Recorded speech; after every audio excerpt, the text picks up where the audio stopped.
What's going on, guys? Plastic Beach X3 back here with another deck profile, and I just got first at locals at Hometown Comics in Greenfield. It was a trophy tournament this weekend, so I got this big Kaiba trophy for first place. And since I got first, it's just prank kids, so it's meta. Nothing to really talk too in-depth about, but I'll give you the list anyway just because I got first.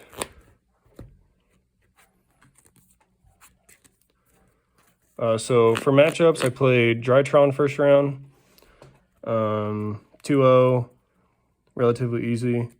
And then I played Drytron again round 2, and Talents essentially won me the game there.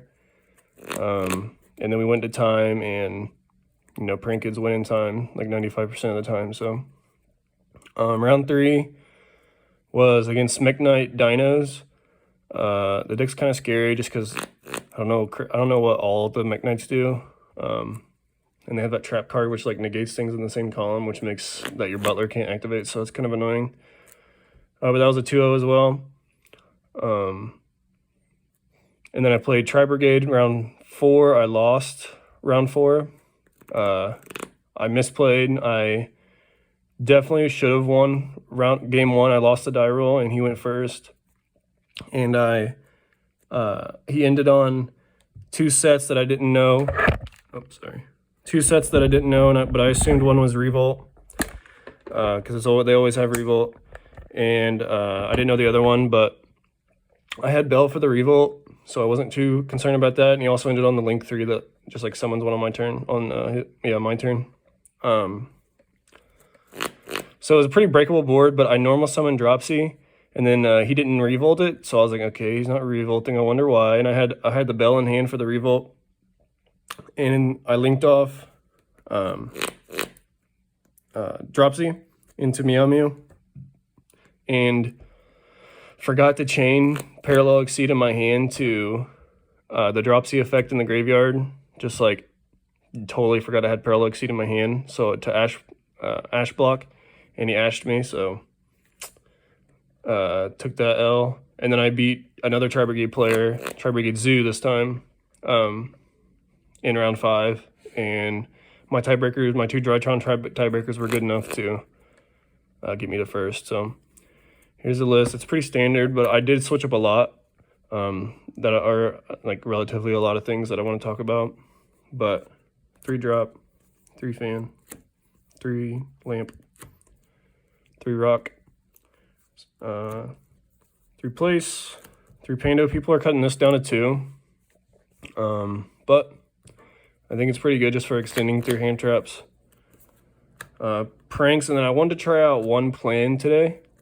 I found myself just, if they get rid of pranks, with Cosmic or something, I need something to keep going, keep grinding throughout the games, and I just wanted to try out the plan, and it was decent. It only came up really once, but it was always in the graveyard to threaten, at least. So they actually had to think about it. And then for extenders, extender card type cards that are non-engine, 3 Parallel, 2 Tactics. Tactics single-handedly won me probably 4 games today.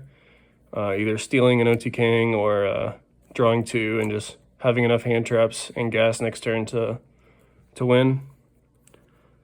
Called by, obviously, Instant Fusion. And I also upped Poly to 3. Because if you open Poly, just seems so good because you open up Poly with 2 pranks, your play's Nibiru proof because you're making Toad before the 5th summon.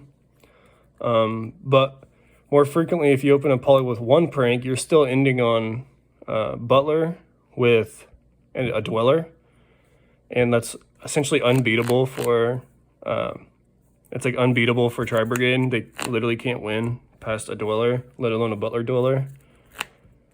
So I want to try out 3, and 3 was good, but I mean I did draw 2 of it, which sucks. At that point, it's just a free banish off Roxy to draw and filter your hand.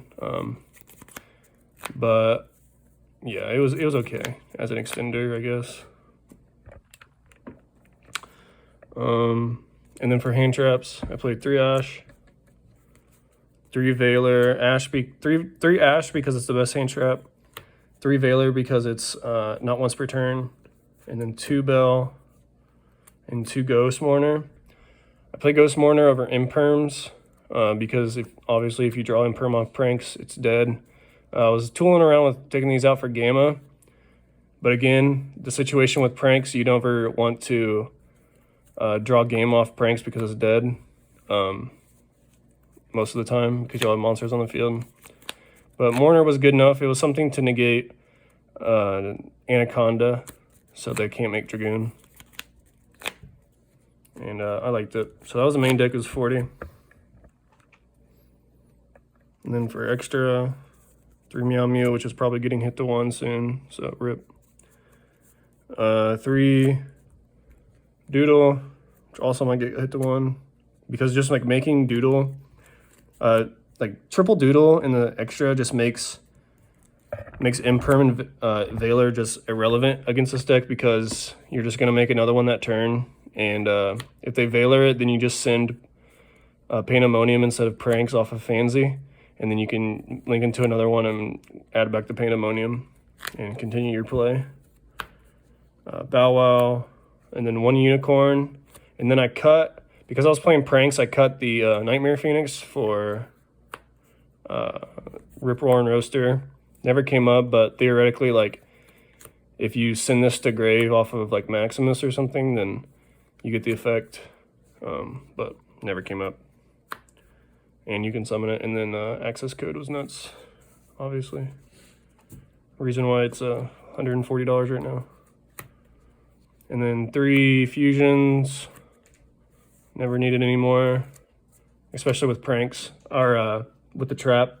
Especially with the trap, you never need more than 3. And then for XYZs, 1 Dweller and 1 Totally Awesome.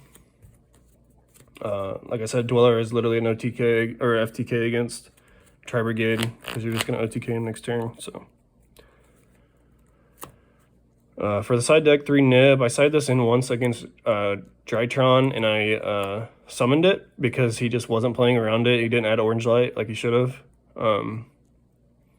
But it literally didn't make a difference because I still lost that game, and that was the only time I resolved Nib. So 3 Nib, 3 Lancia. This was nuts against Tri-Brigade, against Dinosaur. Yeah, that card's really good, and it's probably going to be good next format with Crossout Designator. 1 Pank, Nuts card, and then for Spell and Trap card, removal. 2 Cosmic, 3 Twin in the side. Some decks, some Prank Kids players are maining 3 Twin, but I just think you need more extenders in hand traps over Twin. But yeah, these speed dual Cosmics look sick, by the way. And then for the last 3 evenly, it was nuts all day. No one ever remembers this card. No one, because people aren't playing it and they just don't play around it. So, that was the deck I got first place with today. And then, as with all my videos, I'm going to show some cool cards in my collection. I picked this up the other day, or yesterday. A decently clean Buster Blader from BPT. Pretty sick. It's in a clear sleeve, so you can see the back. But there's a little wear and tear on her. So I wouldn't say near mint, but definitely cool. And then I now have 2 RDS Dark Magicians. Just picked one up today. Picked another one a while ago. One of these is pretty rough. Yep, that's the one. See that crease? Yep. This one's pretty rough, so it was really cheap. But it's still RDS Dark Magician girl, and this one's decently clean. Compared to, I mean, way cleaner than the other one. There's a corner there, and it's kind of messed up, but still a sick-ass card. And then this was the pickup of the weekend. I found a misprint Super Blade Knight. It's supposed to be secret because it comes out of the collection 10-1.